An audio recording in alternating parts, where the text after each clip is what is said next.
Hello, baseball management. My name is Jeremy Martin, and I will be talking about the history and evolution of baseball parks today.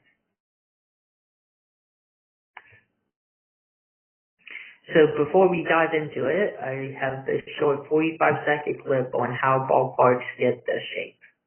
The bases and mounds of every pro baseball field ever have been the same distance apart. But after that, things get a little crazy. The biggest field in MLB is Coors Field, making it a hitter's park. The tiniest in MLB is Minute Maid Park in Houston, which is about 15,000 square feet smaller. And here it is with the weird little hill they had in the outfield back in the day. In the majors, ballparks have to be at least 250 feet to the foul pole. Everything else is fair game. There has been thin, wide, long, short, square, and circular. Then there's the utterly bizarre. Here's my favorite, the Polo Grounds. It was made for polo, not baseball. This is the Baker Bowl in Philadelphia. It had that weird little nook in center. And then there's Griffith Stadium with just plain outfield nonsense. Thanks for watching today, and stay tuned for more fields.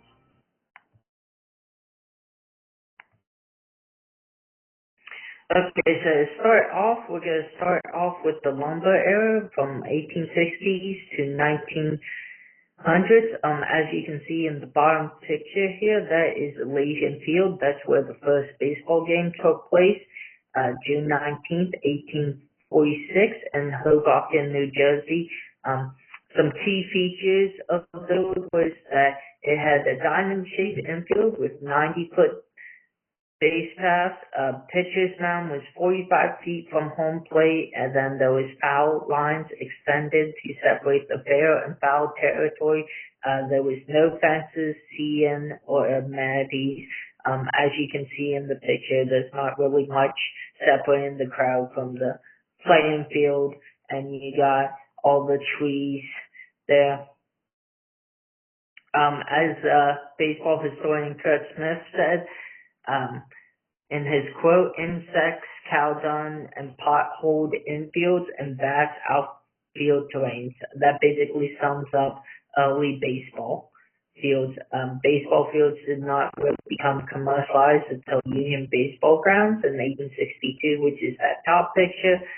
This was the first enclosed baseball facility. It was originally an ice game rink in the winter, and then they used it as a baseball field when weather permitted. As you can see, there's a weird tower in the middle that would come into play with gun games. Okay, moving on to the steel and concrete era. This was approximately 1910s to 1920s. This was also known as the golden age of baseball. There was 13 new or reconstructed ballparks during this time. A big feature of them was urban accessibility. When they built these parks, they wanted to make sure that public transit and walkability was easy. So they moved these to like centers of city. Some popular fields during this time were Ford Field in Pittsburgh, Navin Field in Detroit, and Edwards Field in Brooklyn. As the bottom picture here is Edwards Field the bottom picture here is Forbes Field in Pittsburgh, and then the top picture is Edwards Field in New York. As you can see, another feature of them was they had very grand architecture along the front of them. Okay, moving along to the dormancy and capacity expansion, which was 1930s, 1950s. There was a lot of economic and global crises. You had the Great Depression around the 1930s. You had World War II ended in the early 1940s. And so with this came difference. We had a lot of ballparks that mostly expanded rather than being built. The only ballpark really built during this time was Cleveland Indians. They built a new ballpark that held 80,000 people. It was a multi-purpose facility. It was built in 1947. increased capacity. As I mentioned, average MLB capacity was from 28,300 in 1923 to 43,800 in 1952. Some renovations that happened during this time was the Green Monster at Fenway Park was built, and Wrigley Field got its historic ivy. Just some innovations during this time to attract larger crowds was Cincinnati Crosby Field became first ballpark with lights in 1935, so we now have night baseball. And then Midwestern cities like St. Louis pushed to legalize Sunday games. In the 1930s, they aimed to attract the working class fans who worked 6 days a week. Moving on next, we have the cookie cutter monsters.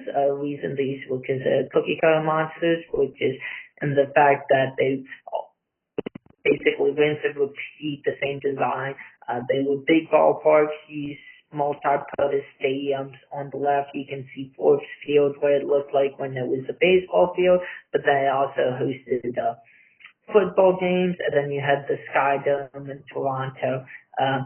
Important aspect with the Sky Dome and other ballparks during this time was they had dome stadiums, which means that they could play more baseball games, not worry about weather, especially like in Houston where it could be hot, they could control the temperature. Another big key feature of ballparks at this time was artificial turf. It was a lot easier to maintain AstroTurf rather than natural grass. And then, of course, moving on to the retro nostalgic era of the 1990s, 2010s.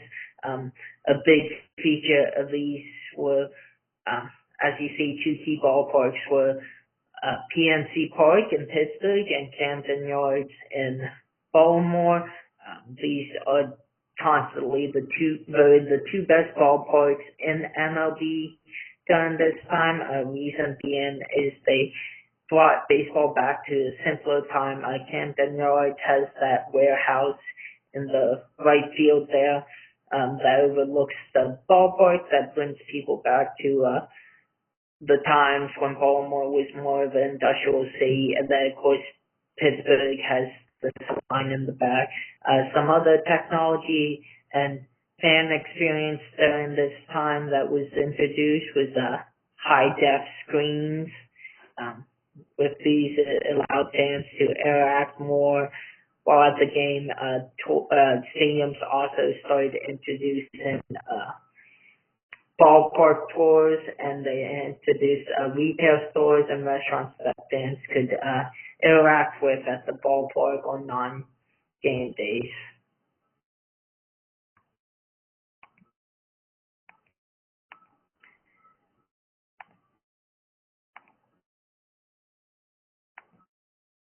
Oops.